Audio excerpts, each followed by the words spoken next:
Welcome to Stuff You Missed in History Class, a production of iHeartRadio.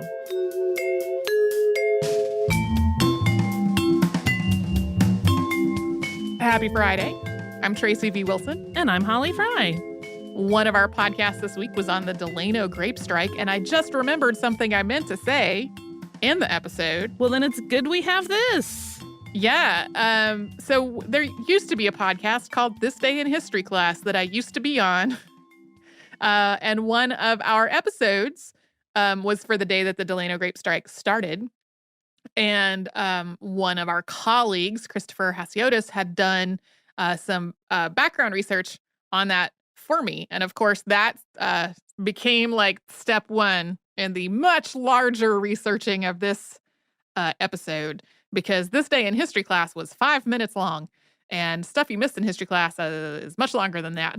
Yes. But I had meant to acknowledge his contribution in the actual episode, and it slipped my mind because I didn't write it down. I'm glad I'm not the only person who has to write it all down or it all goes away. I have to write absolutely all of it down. Yeah. And then sometimes later I will find these cryptic notes where I'm like, what was that even about? I even on, like, I keep what's kind of like it's people always go, oh, is that a bullet journal? And it has some of the same concepts, but it's not really that. Like, it's literally just like a notebook where stuff is shifting day to day, like to the next day if I don't get it done or whatever.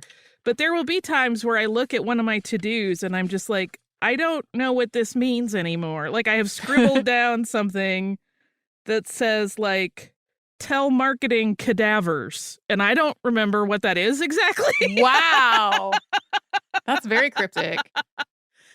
I think I know what it is now, but there was a moment yesterday where I looked at that on my list and went, what is that?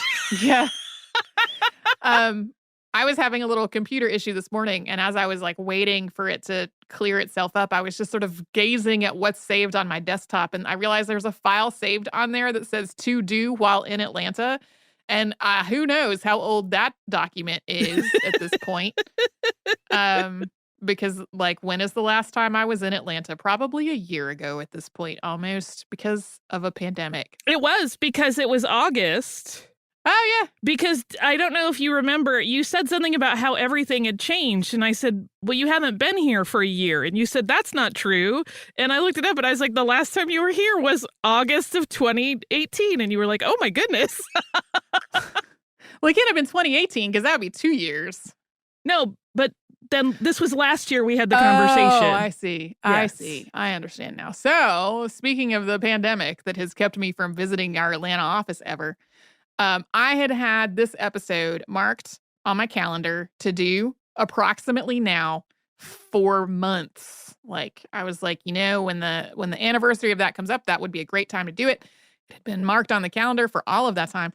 And then as it approached, I was like, and everything here feels particularly relevant because the pandemic has highlighted so much how many of these issues are still issues, because there have been so many headlines about the harvest needs to come in at this farm and the entire workforce has COVID. Yeah. And just that people who are doing agricultural labor, still not having the basic sanitation and protective equipment needed as protection from this virus. And I was like, wow, I did not intend for there to be double relevance with this episode when I earmarked it to go in this part of the calendar so long ago. It's funny how that often works out. Yeah. Yeah.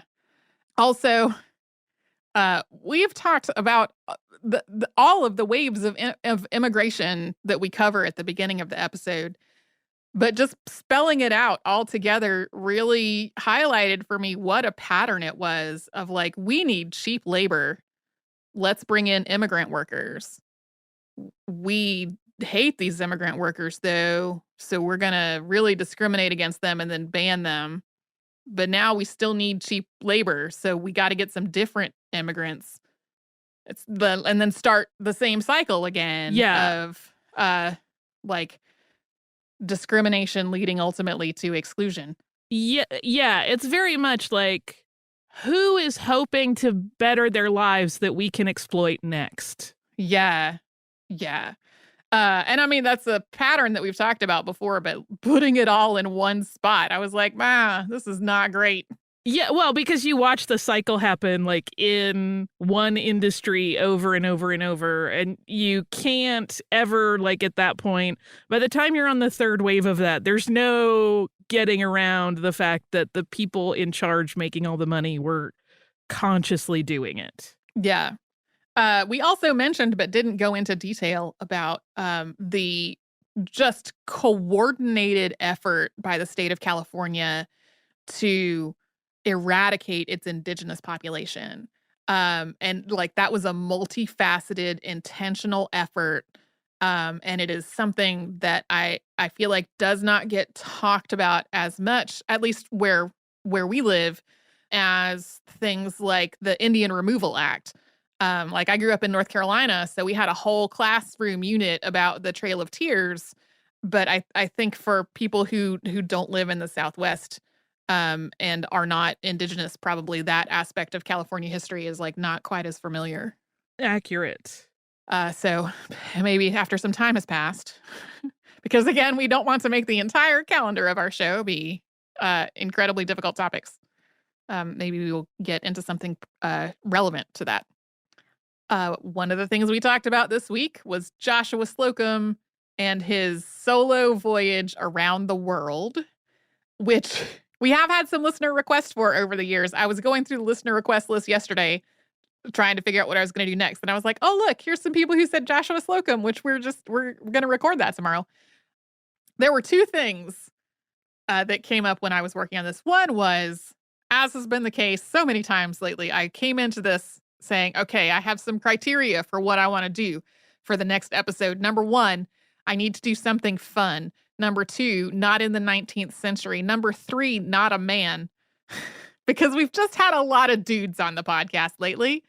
And so I was just, I wanted to get a little away from that. And so then I started going through my phone where I had kept up with ideas I had stumbled across while out in the world back before we started instead staying home because of the pandemic.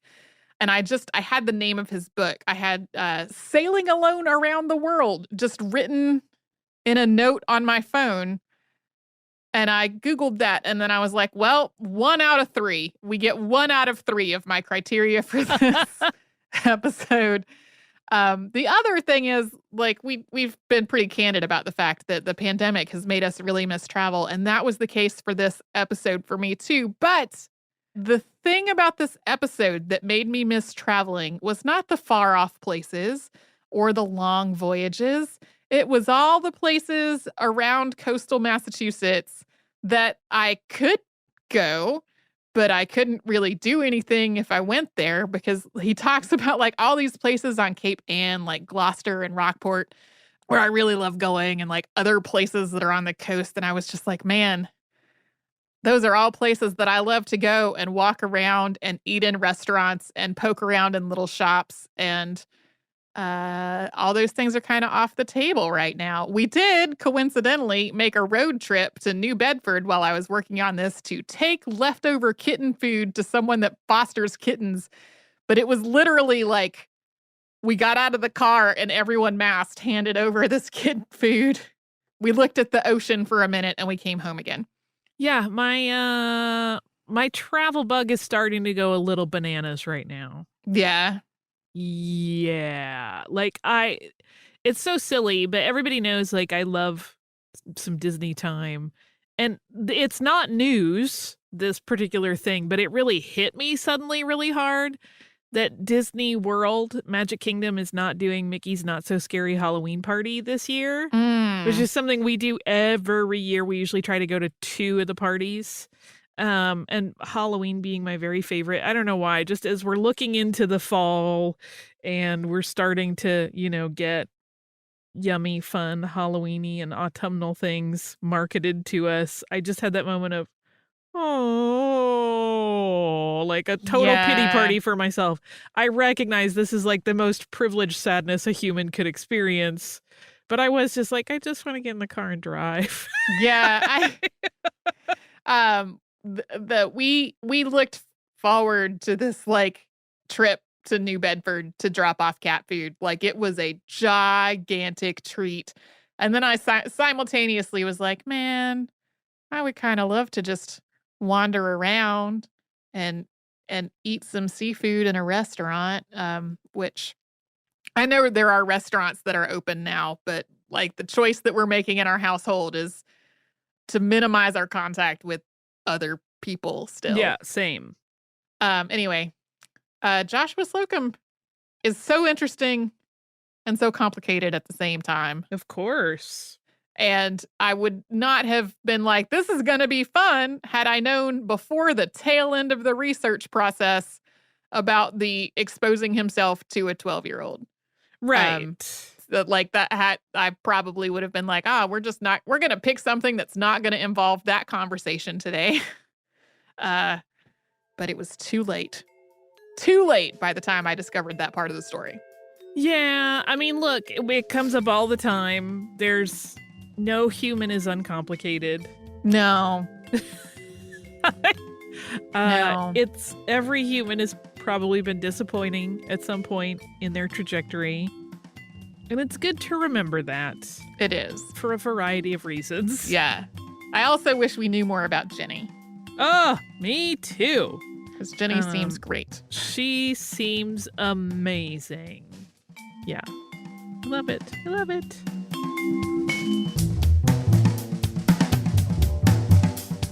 Stuff You Missed in History Class is a production of iHeartRadio. For more podcasts from iHeartRadio, visit the iHeartRadio app, Apple Podcasts, or wherever you listen to your favorite shows.